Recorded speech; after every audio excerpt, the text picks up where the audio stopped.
Assalamualaikum warahmatullahi wabarakatuh. Kami daripada Pasukan Bulan Sabit Merah Malaysia SMKA Tun Perak akan menunjukkan demonstrasi bantu mula.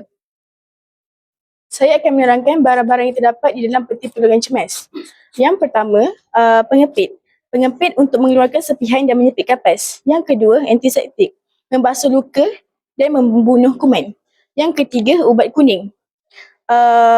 Ubat luka mencegah jangkitan kuman. Yang keempat, gunting. Untuk menggunting balutan dan pita pelekat. Yang kelima, kain andu. Kain andu untuk membalik luka. Kain kasar juga untuk membalik luka. Yang terakhir sekali, pek ais. Pek ais untuk menyuam pada bahagian lebam, terseliuk atau kecederaan otot.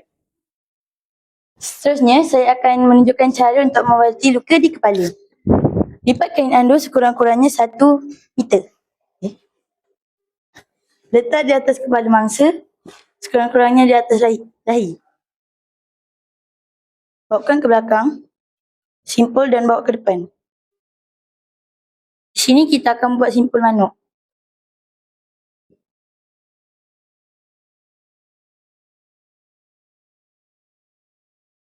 Kemaskan lebihan yang ada di belakang. Selesai. Seterusnya, saya akan menunjukkan cara-cara untuk membaruti dengan mangsa yang tercedera. Buka kain dengan lebar. Letak di bawah dengan mangsa. Dan ikat di belakang.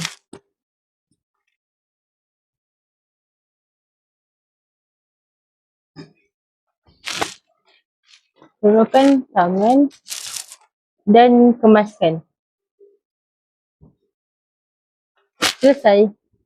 Akhir sekali, saya akan menunjukkan kaedah DRABC yang digunakan untuk memberi bantuan awal sebelum bantuan tiba. Yang pertama adalah D, iaitu danger.